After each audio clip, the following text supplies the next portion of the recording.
Hello everyone, Paul here, and I'd like to thank you for watching this video ahead of time, as well as if you like it, subscribe and enjoy what we're going to be discussing in today's video, which is the emerging global supply chain crisis within the shipping industry.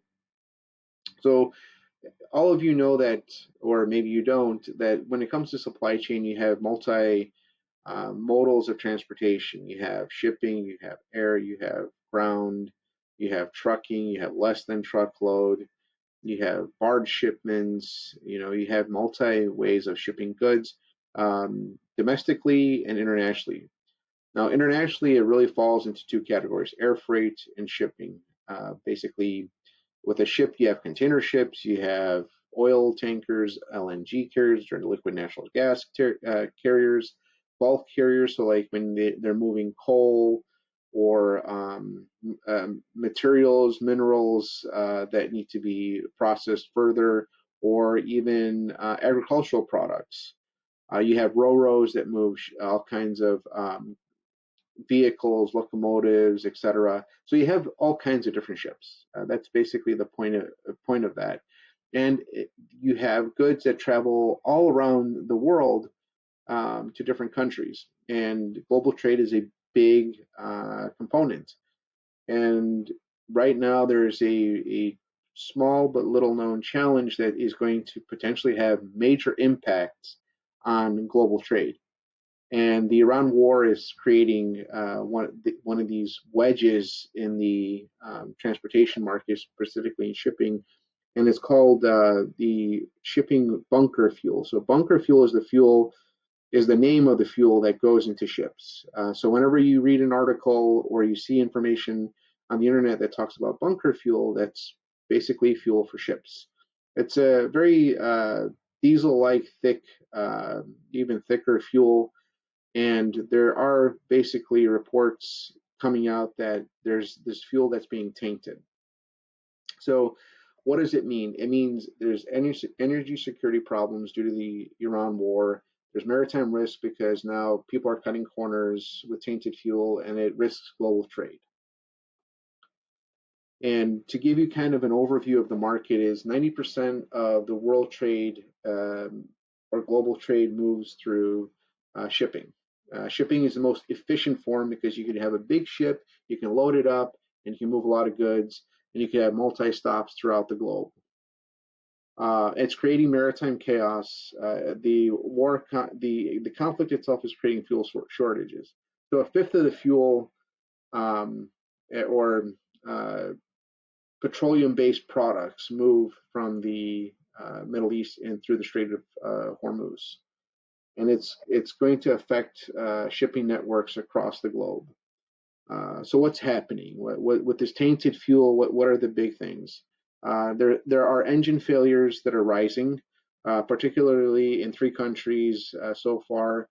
Have had ships take on bunker fuel that's tainted in Singapore, Malaysia, and Hong Kong. And it's done by companies that are not well known. So the big threat we're not really paying attention to yet is that tainted bunker fuel that's entering the shipping market during the Iran conflict. And it's only going to grow. There's going to be other issues, especially when shortages really take place. At first glance, it just sounds like a minor issue. It really does sound like something minor because it's technical to the actual shippers. And it reveals something that is much larger and fragile in the global trade infrastructure. So the global trade infrastructure, we never really thought about it. It exists. The U.S. military, particularly the Navy, patrolled the seas, and everything worked out really well, and we didn't have to worry about that. But a simple conflict that shuts a fifth of the movement of petroleum products and goods creates a very fragile environment. So when shipping begins to break down, and because of fuel quality and unreliable supplies, the effects ripple through the energy markets, manufacturing, creating inflation, hurting global logistics, economies, etc. So it has a lot of knock-on effects. The one thing that you have to really understand with a simple quote unquote problem like this is it tends to extrapolate into the economy. This is not just a regional war story. It's about global fragility of global trade infrastructure. So that's one way to look at it, and definitely the overarching problem that we're dealing with.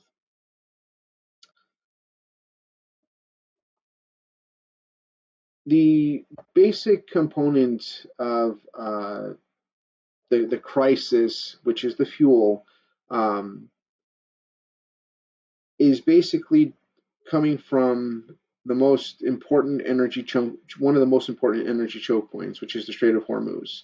Roughly one-fifth of global trade normally travels through that narrow corridor, because it's a lot of it's not just oil and gas. There's a lot of different feedstocks, different fuels, petroleum-based products that come from their fertilizers. There's a lot that goes into a lot of our lives, and impacts of our lives are based off of petroleum and fossil fuel products, and then the refining and the chemical processes that refracture it. One of them is bunker fuel. Obviously, there's diesel fuel, your unleaded fuels, all kinds of fuels come from that. And the conflict escalating in Iran creates a bottleneck in maritime traffic, increasing costs. Fuel shortages are going to become like the next big thing. And one of those aspects is bunker fuel. If you don't have enough refined bunker fuel on the market, you start cutting it with different shale oils to make it look like it's regular fuel, and that's what's gumming up these ships. So, according to reports, some fuel suppliers in Singapore, Hong Kong, and Malaysia have been introducing the contaminated low quality bunker fuel into the market. Shipping firms are under pressure because they can't get fuel to secure the supply, and have accepted fuel that is unfamiliar and is, or I should say, less regulated sources than they currently get their fuel from.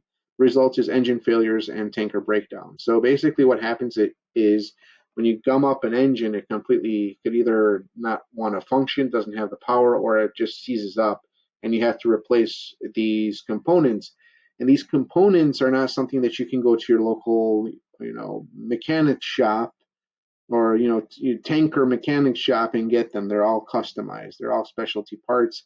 Oftentimes, it goes through a very rigorous cleaning process, and it creates a lot of heartburn in the long run.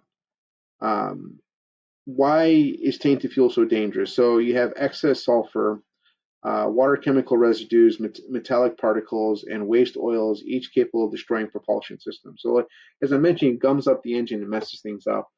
Engine failure at sea risks collisions, environmental disasters, and total cargo loss. So, like, let's say you're, moving along in a tanker, and your power goes out, and you're not able to steer the ship, and it crashes into a reef. You create a major ecological disaster. Not only ecological, but economic disaster. I mean, you pick your poison when it comes to this. It creates massive problems. The supply chain multiplier, really, at the end of the day, is one disabled tanker carrying oil, LNG, food, or industrial material sends disruption cascading through the entire economy. So not only does it hurt ecologically and environmentally, but it really impacts the economy as well, and everybody around in the blast radius of this problem. So the global economy assumes that shipping reliability, but tainted fuel attacks that assumptions directly. So uh, the reliability has a fragile network that keeps it going. This matters because modern engine failures are extremely sensitive systems. So when your engines fail, like I said, you're not going to go to your local mechanic's tanker shop and get parts. You have to either rebuild them, source them, and even the builder of those ships don't have those parts lying around anywhere. So those are things that you have to really consider. Um, it also, not only damage the propulsion systems, but it can force companies to not only lose ships, but you have to replace the entire propulsion system that is in the ship. So you basically have to dry dock the ship and get it all fixed, and it could take months. This is not like going, a couple of days. Oh yeah, we're just going to replace an engine now. It doesn't work that way. So this is a very important aspect, and we have to watch closely. Um, you know, the effect is huge, and it will continue to get worse because the longer the war goes on, the longer the fifth of the global supply chain of fossil fuels and the byproducts of them is being blocked, the more of these situations we're going to see. It's not going to be Malaysia, Hong Kong, and Singapore. It's going to be all across Southeast Asia, and the Southeast Asia is the canary in the coal mine. So what what are the economic effects, if you want to ask this? So first, fuel prices rise. Second, freight costs increase because ships face higher insurance premium and rerouting costs. Those are main components of this battle that, or this war that's going on in Iran. But also by having ships that break down, your costs go up because there's less available ships. And not only the cost of shipping goes up, but all across the materials that are not being delivered to where their destinations are. So you have to factor in the ripple effects. Um, and when you look at, like let's say you want to go fly somewhere on vacation, those costs are going to continuously go up. There is no world where it's not going to be going up. Um, and this is from a simple bunker fuel that goes into quote unquote ships. So not only your vacation, so flying somewhere is going to be more expensive, buying goods is going to be more expensive, food's going to be more expensive, clothing is going to be more expensive, and all the other components of our day-to-day lives that create our lives are going to be more expensive. So definitely look at that as a ripple effect um, when it comes to this. So when you look at insurance premiums on ships, and because of the war, you have to weigh the concerns of how that's going to affect your ability to insure a ship. So obviously, when you have a war and the potential loss of ship goes up, insurance goes up. This mirrors a lot of the 1970s shocks because actually, I would say it's greater than 1970 shocks because you not only have an embargo on oil, but you have an embargo on all kinds of materials, creating shortages.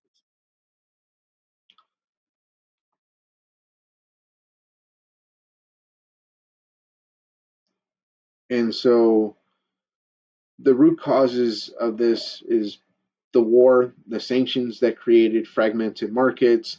Fragmented markets create opacity. So fragmented markets basically create uncertainty plus a lack of reliability because when something is fragmented, there isn't one. It could go both ways, but oftentimes in these types of markets, if it's fragmented, there's not necessarily one player that can fill the other gaps of another. In the ideal environment in fragmented markets, if one player goes down, another player can take over. But in a highly controlled market, you have other problems where you can have if one player goes down, then basically everything shuts down. So the opacity creates opportunity for fraud and low quality suppliers. So in a ideal fragmented situation, other players can take over, but it also creates an environment where the nefarious players come in and create problems by supplying low quality products. In this case, bunker fuel. At the same time, companies facing urgent operational issues may reduce due diligence simply to keep operations moving. So in transportation, if you ever worked in transportation, it's all about moving the goods. No matter what the cost, you got to keep things moving. And this is a case where tainted oil is making it to the market. So you look at the different. You have a war going on. You have sanctions and shadow markets. you have economic incentives, and you have supply chain fragmentation, all create environments not only where other players can come in and do a good job of supporting when one fails, but also you also create the gray market and conditions for fraud and conditions that can allow nefarious actors to come into play. So when you want to look at the hidden financial crisis in insurance and maritime risk, there's a compounding risk spiral. So to give you an example, beyond engine failures, the financial architecture of global shipping is under strain. This risk escalates. The economics of maritime trade are being fundamentally repriced. So every situation. So even if this really seems like a small event, it's creating problems because now uh, the shipping risk is not just in the Strait of Hormuz, it expands out to different parts of the world.